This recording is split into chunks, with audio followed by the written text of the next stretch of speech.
Okay, so Tommy, Yes, we're here. The moment has come. it has. Tommy Van Solo, Yes, sir. the launch of Tommy Van Solo. Yes, sir. It's a big day. Feels good. How you feeling? I feel amazing. I feel like it's a multifaceted effort today. So there's a lot of people involved. There's musicians, there's technical team, there's the use of the space. We're at the Mateada on Salt Spring Island. And so this is the most relaxed I've been going into a live session in my 15 years of playing music because I've had all the time to plan it. So I feel really good. I feel really good. Nice. Yeah. So what's it like to be in this room on this side of it? Because we put on over 350 shows in this room. Yes. With other artists. We've recorded a bit, and now you're recording your own show. Yeah. It's surreal because getting to, like, before I worked this job as the artistic director here at Mateada, I was a touring traveling musician for 12 years. And so I spent all this time on stage and moving around. So I was the moving variable and the venues were the fixed variable. And so pile out of a van and relying on so many people's kindness and so many people's hospitality and working with so many different technical teams and adventuring and seeing the world as a young man, and then getting this job where I got to be on the other side of that equation. Yeah.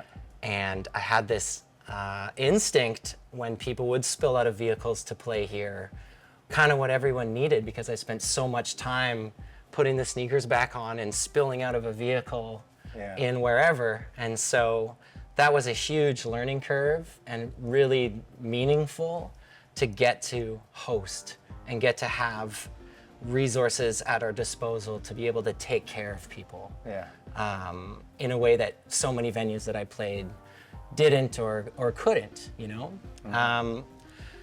So to have come full circle and completed that role, and now the room has changed, and when I knew that it was going to pare down, there was a heartbreak. This was like, oh man. But there was also a lot of energy, because being in one place all the time meant sacrificing playing a lot of music. Right. And so now it's the beginning of playing a lot of music again. And so to get to kind of do the first proper live session as Van Solo, as Tommy Van Solo here, with that context of working here and supporting others, and now getting to be the guinea pig is awesome. It feels great, man. So you play in a couple bands. You've been touring for like 15 years. Yeah. What was what's the inspiration to go out on your own and do your own solo project? I think it comes from a necessity to pivot and keep creating. Like, it's a lot of work to be in a band, organize a band, and get paid in a band. And it's a lot of work and that's always what I've done. And I never really wanted to do anything different. From being 11 years old and picking up the guitar, it was always like, and my brother, Derek, he started playing the drums at age 9. So we were just like a punk rock duo from the beginning. Yeah. And I love Derek. Me too. Shout out to Bendy. Yo. Yeah. Such a good drummer. He's a good drummer, good dude. And I never wanted to play solo. And it's funny, like when we do these songs tonight, it's barely solo. We've got a full band for we have a full band for one song, and then I've learned to play the kick and snare with my heels. Yeah. So, but that's the kind of show I want to put on. I never really wanted to be the guitar with the mic guy only, because I never figured, how can you hold someone's attention for 90 minutes just doing that? And you know, in saying that, I've seen many great artists do that. Yeah. So I know it's possible, but I wanted to bring something more. And so, yeah, it's the beginning of a new chapter where I'm able to play when I want and when I can, as opposed to 90% of the effort going into organizing and rehearsing. Right. And I just have so many songs. You know, I've probably written a couple hundred tunes, and some of them aren't meant for a rock band. You know, I play in a rock band and like a pop funk tropical disco rock band. And so these tunes are different. There's something different about them. The things are stretched out. There's more, you know, there's more of a sonic palette. And and so what's if you look out like 3 to 5 years, what's the dream for the solo project? From the jump? Yeah, for making the leap. If, you know, what happens when it works? I love that question. I think what happens when it works is it's able to take me places that I haven't been, that I'm able to afford to go to. Because there's a profit and loss model in business, but there's just a loss model in the arts most of the time. Yeah. And I feel like I'm 35 years old this year, and I still have tons of energy. And I've spent 15 years in an industry that, you know, it's less my time right now. Like, I've seen the times change a lot, like the social structure and the way music works and the way money comes in and the way things are received by the zeitgeist of humanity. Yeah. And like, I really felt like it was my time being a white guy in a rock band 10 years ago. And now it feels like there's a lot of voices who we need to hear. We all have emotional experience, and we all have a story, and we all have a mind that is so complicated and comes from the nuances and individualities of our lives. So I just have a need to say what I say in my songs, and it will be received or not. And so I'm coming around the question, but I think in 5 years, if this can keep me growing as an artist, if it can help me meet other artists, and if it can take me on tours into places that I haven't been before in a way that's feasible for me as, you know, someone who's middle class, and then I think that's good. And my rule is you just have to put yourself out there and keep taking the chances and do the best work you can, and what will come will come. Like this job. I took a few chances in our relationship at the beginning, and it helped lead to the best job I've ever had in my life. And so I hope that over the next 5 years, the chances I'm taking here will yield something. Nice. Yeah. Oh, it's good to drink some mate. I know. Is there ginger in the thermos? There's ginger in the thermos. Is it just from the way the farm? It's from the farm. Oh, yeah. Imagine that. As it should be. Yeah. Well, so tell me a little bit about the few songs you're gonna record tonight. Okay. We're doing 3. 3. Yeah. The first is a song called Coal Miner, which is, it became a really important song in the last 6 months, but I wrote it in 2019, and it's about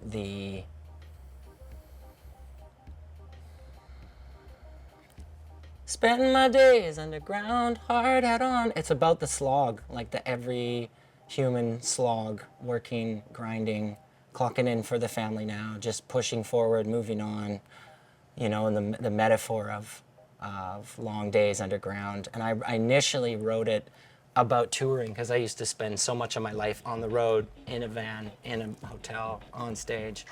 And so it felt, I became so aware of the grind of that, and the joy, and how much it was worth it, and the sacrifice of being away all the time. And so. And I've heard the song a number of times now, and I really love it. Thank you. And one of the things that stood out for me in it was the sort of the sacrifice, like the slog of doing the work and being exposed to like chemicals and things that kill you. Right. In it. Yeah. And there's just so many people have those jobs of industry, and they're working just to like for their family or to make it to the next level, and they're just like suffering unknown consequences because of it all. And that, for me, I remember that part of it just being like, in spite of all, you just got to do it because you feel like you got to get through it. Yeah, that you nailed it. There's a poisoning. Yes. There's a poisoning going on, and it gets swept aside for commerce. Yeah. And there's so much poisoning going on of Mother Earth, and there's so much just toxins that so many fields of work take in or create. Yeah, and I'm no stranger to poisoning myself. I understand, you know, I've struggled with addiction, still do, and yeah, the toxins in the food and in the water that we drink, and living on Salt Spring is a gift because I can mitigate a lot of that. The second song I'm gonna play is called Brother Down, and it is It's an ode to a fallen friend of mine, Carson Weber, who was the bassist in my rock band, Small Town Artillery, for almost 10 years and a best friend. And he passed away about 1.5 years ago now.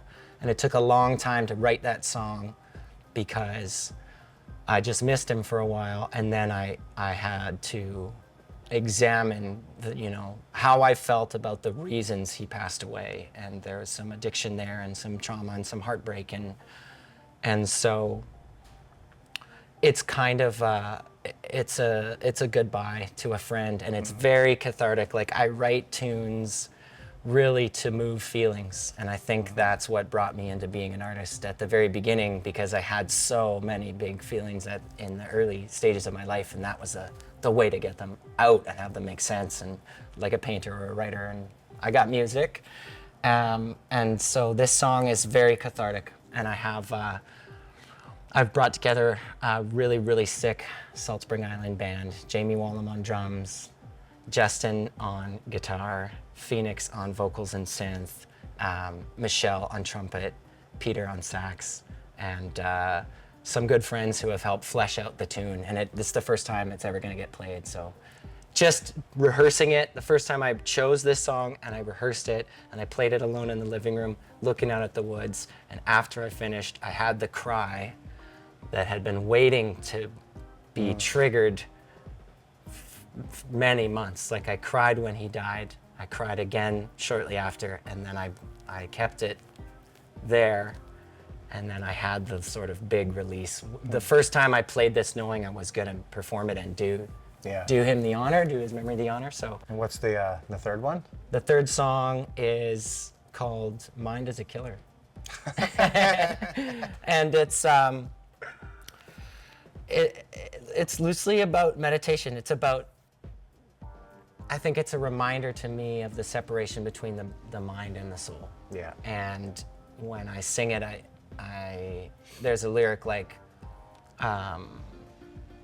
you can't win if you fight it, because you don't come from inside it, but your pain does, and your despair. It's like a self-memo to remember that I'm not this. Mm-hmm. It's my, it's a big tool, but I'm this. Yeah. Yeah, and get away from the monkey mind. Yeah, the monkey. I don't know why the monkeys get a bad rap, but get away from the circles of going around. Because they're running around in there because the imagery works. I guess. Yeah. Well, awesome. Yeah. Well, thanks for spending some time with me. I'm super excited for you. You're so talented, and I know it's gonna go great. So let's see where it all goes. Thanks, David. Thanks for the gourd and the time. Yeah, man. See you tonight. Yeah.